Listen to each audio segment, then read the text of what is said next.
नमस्कार. विशेषच्या या भागामध्ये आपल्या सगळ्यांचं स्वागत. मी प्रसाद काथे. तनिषा भिसे मृत्यू प्रकरणामध्ये पुण्याच्या दीनानाथ मंगेशकर रुग्णालयाच्या कामकाजावर ठपका ठेवण्यात आलाय. यामुळे वैद्यकीय विश्व हादरून गेलंय. रुग्णालयाच्या वतीनं सरकारी चौकशी समितीचे प्राथमिक निष्कर्ष नाकारले गेले असले तरी यामुळे अनेक नव्यानं बाबी उघडकीस आल्या आहेत. सध्याच्या घडीला तरी फक्त एकच अहवाल आलाय, पण त्यात सुद्धा रुग्णालयाच्या आणि पर्यायानं राज्यभरातील रुग्णालयांच्या कामकाजाच्या सुधारणा सुद्धा अपेक्षित केल्या जात आहेत. हे वेगळं सांगायलाच नको.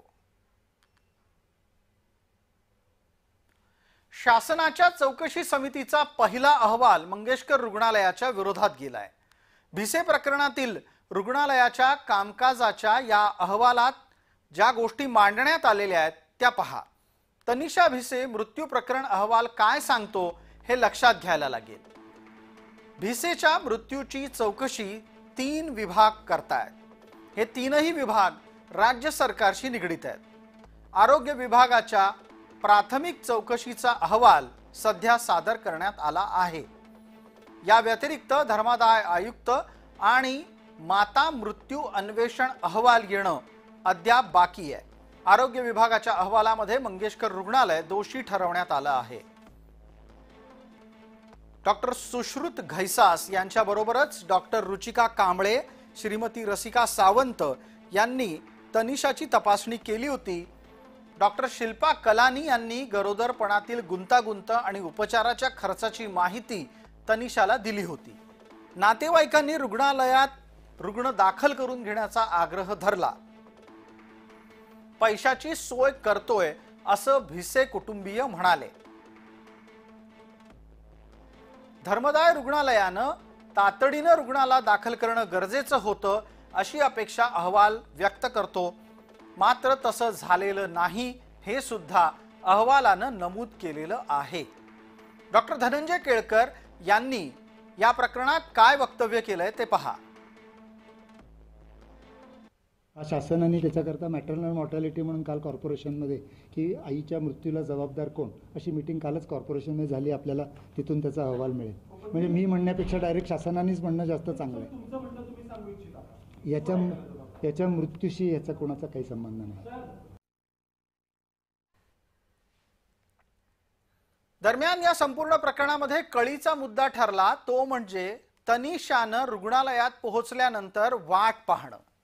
तनिषाच्या वाट पाहावं लागल्याच्या प्रकरणामध्ये महिला आयोगाचं म्हणणं असं आहे की जर तिला वाट पाहायला लागली नसती तर तिचा मृत्यू झालाच नसता. प्रत्यक्षात कोणत्याही रुग्णाचा मृत्यू का होतो हे डॉक्टरांव्यतिरिक्त कोणी सांगू शकत नाही. महिला आयोगाच्या अध्यक्षा डॉक्टर नाही आहेत, पण त्यांनी तसा निष्कर्ष काढलाय आणि या प्रकरणामध्ये रुग्णालयानं हा निष्कर्ष फेटाळला आहे. तब्बल 5.5 तास पेशंट हॉस्पिटलमध्ये असताना पेशंटला खूप मोठ्या प्रमाणात रक्तस्राव होत असताना सुद्धा कोणतेही प्राथमिक उपचार हॉस्पिटलकडून झालेले नाही. डॉक्टरांनी पेशंटच्या नातेवाईकांना सांगितलं की तुमच्याकडे जे काही औषध असेल, हा रक्तस्राव होऊ नये म्हणून यासाठी तुमच्याकडेच काही औषधं असतील किंवा तुमच्या जवळचे जे काही टॅबलेट असतील ते घ्या आणि तुम्ही तुमच्या पद्धतीने पेशंटवरती उपचार करा. यामध्ये 5.5 तासामध्ये हॉस्पिटलने कुठेही पेशंटवर उपचार केले नाहीत, सहकार्य केले नाही.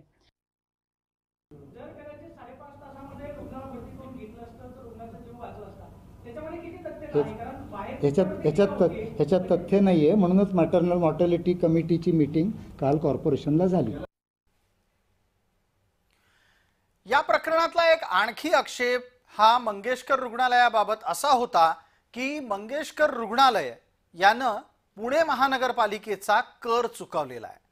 कर चुकवेगिरीचा आरोप सुप्रिया सुळेंनी केला खरा, पण कदाचित त्यांच्यापर्यंत पोहोचलेली माहिती अर्धवटच असल्याचं समोर आलं.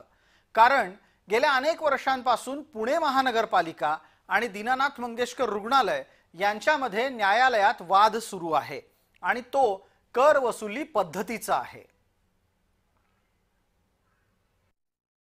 त्याच्यात सगळ्यात महत्त्वाची गोष्ट म्हणजे मंगेशकर हॉस्पिटल झालेली अतिशय संतापजनक दुर्दैवी अशी घटना. त्याच्यात नियम कायदे हॉस्पिटलनी पूर्णपणे पाळलेले नाहीत. साधा टॅक्स पण पुणे म्युन्सिपल कॉर्पोरेशनचा जो हक्काचा आहे, जो तुम्हाला आणि मला आपल्या घरांसाठी भरावा लागतो. हॉस्पिटलचा जो पालिकेचा टॅक्स आहे तो कोर्टाच्या अधीन आहे. हॉस्पिटलचा कॉर्पोरेशनचा एकही रुपया आम्ही थकवलेला नाही. आम्ही जे पैसे भरतो ते कोर्टामध्ये भरतो. त्यांचं जे टॅक्स आकारण्याची जी प्रथा आहे ती त्यांनी कमर्शियल केली आणि त्याला आम्ही कोर्टामध्ये चॅलेंज केलं आहे. आणि कोर्टाने जो निर्णय दिला ते दोन्ही पार्टींना पाळणं बंधनकारक आहे. त्यांनाही बंधनकारक आहे, मलाही बंधनकारक आहे.